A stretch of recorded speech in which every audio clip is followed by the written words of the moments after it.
So one of the reasons I still watch or read what Digital Foundry puts out is because of one of the gentlemen that actually does make some of the videos and some of the content. That's Richard Ledbetter.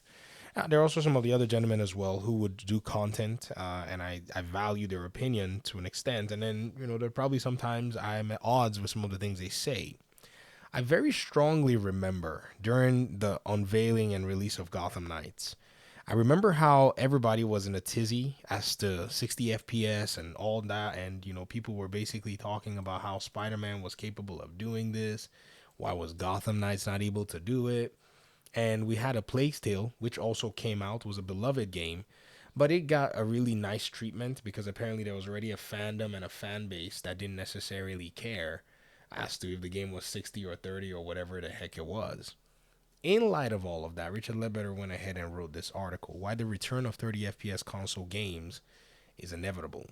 The reason I'm actually making this video today is because I waited for the information to come out for Dragon's Dogma 2, and I wanted to go ahead and talk a little bit about how a lot of the reactions that we got from gamers when they saw Gotham Knights at 30 FPS, I thought was heavily irrational. Just because many people played one video game at 60 FPS, they always expected that every other video game, or at least anything else, would follow suit, but not necessarily realizing that gaming is as much a science as it is an art, or an art form, however you want to put it. Why? Because at the end of the day, the games, as subjectively as they are consisting of all kinds of fun stuff, will be played on machines that are scientifically capable of what they're only capable of based on a lot of different established core scientific principles like wattage, graphics processing, all of that stuff that is very calculable. You can calculate these things, you can assess them, and so on and so forth.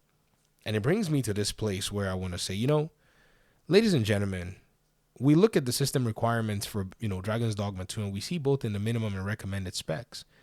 The game is going to be giving 30 FPS performance is what the developers are guaranteeing, even with the caveat that frame rates might drop in graphics intensive scenes. They say it in both of them. And the gear that you're using to run this stuff, the 1070 Ryzen 5 3600X, RTX 2080, this is like 2020, gamer hardware.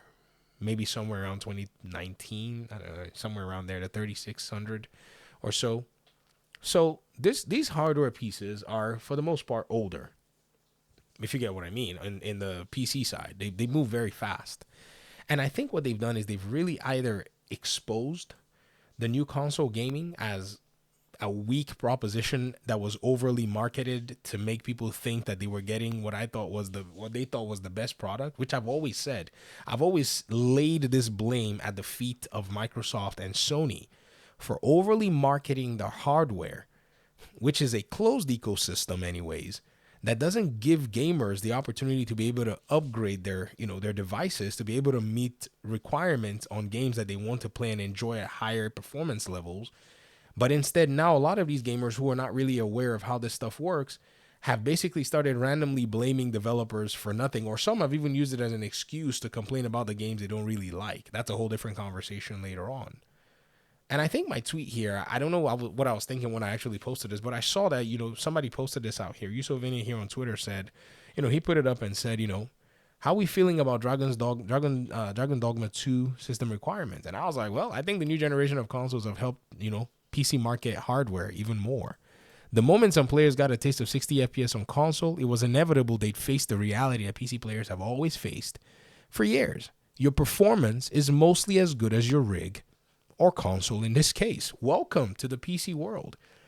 Welcome to where performance is or can be or cannot be regulated, and now it's based on your machine, because what the developers have done here is they basically have unlocked the frame rates for Dragon's Dogma 2 according to what we heard for the console.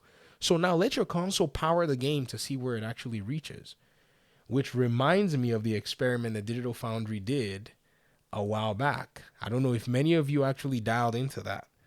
They actually went back and they took a hardware piece that is similar to the Xbox Series X kit, which is pretty much a PC that, they made in China from Xboxes that they deactivated the internal GPU from, right? And then they took that kid, they threw a bunch of games on there. They threw Starfield, they threw a Plague's Tale. They did a Starfield video separately because they had done the first set of testings before Starfield came out. If you notice, this video was 7 months ago. They did it, and they put a Ryzen 7900 XTX just to be able to let the GPU run wild, the CPU run wild. They even did some testing on games like Gotham Knights, which Gotham Knights, surprisingly shocking to me, got like, I think, around 50-ish FPS on one of its highest points. And so with unlocking a CPU that, honestly beats, a CPU that is somewhat above, what the regular Series S CPU would be in a sense, or a CPU that is also lower than a lot of market CPUs, and seeing that CPU be able to deal with Gotham Knights, but having the frame rates, be what I think is unstable. I mean, look at it going from 51 to 49, and people calling those developers lazy, when in reality, many of them were not really dialed into the truth that surrounds hardware and the science behind it. But the reality is gamers don't really care about 60 FPS, guys. Many people are going to play and enjoy Dragon's Dogma, and those are the real gamers. To me, they play games because they want to play games. They go where the games are based on their preferences. They're not really too bothered about how the frame rates are. And if you like a game, you like a game, whether it's 30 FPS or 60. If you can't do without 60 FPS, then you know exactly what to do. Richard Ledbetter's article that I cited at the beginning of this video gives the best conclusion I've seen. Says this, and this was a while ago. So as cross-gen malaise gives way to titles only addressing the current consoles, we should expect to see fewer titles running at 60 frames per second. It is inevitable. 60 FPS is no longer an automatic given. It never was. It becomes a design element developers need to work around and plan for more diligently. Basically, scale your game down, or like the case of The Division or Suicide Squad, put it online if that's what y'all want. But maybe y'all don't want that because people don't really like that. Based on what we've seen so far, I think the biggest surprise is that we're already seeing titles facing CPU challenges. In the case of Gotham Knights, it's difficult to understand why a relatively basic open world is causing these problems, but looking at a Plague Tale, Multitude of Rats, or examining how CPU intensive Unreal 5 is right now, even on high-end PCs, there's a valid reason why 60 FPS may not be attainable. And this was before they did the Gotham Knights testing, right? And they said, and ultimately we need to trust the developers to deliver what's best for the game, and if performance really is your top priority, the PC platform will always be there for you. So, at the end of the day, those who said Gotham Knights sucked at 30 FPS, was it really the performance? Because if it was, they would have basically moved platforms to be able to enjoy the performance that they want. And I see a lot of people demanding, they should give us the option. Well, if they give you the option, sometimes the option is not usually the best option because it doesn't give the game the look and feel that the developers want. This is why everybody's bickering about the graphics or the performance mode for Final Fantasy VII Rebirth, which is a whole different conversation. I'm making a video about that pretty soon.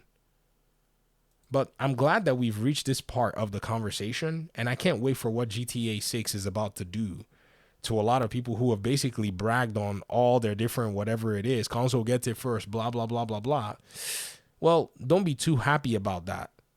It might be that the PC version might just be the best value, but we don't know. Rockstar might be able to pull off a 60 FPS, world that works, but with these consoles, I think console players, about those who actually say they value FPS. I'm not talking about those who are actually just playing their games because they want to. Those who say they value FPS and are still playing on a console, you're about to get a reality pill that you're probably not going to like the taste of. But many of you know exactly what to do or what's expected. So it's either you don't play games that are 30 FPS or you change platforms to where you can control your FPS for the most part. That's my video. I want to hear your thoughts in the comment section. Thanks so much for watching. Appreciate you guys. Peace out.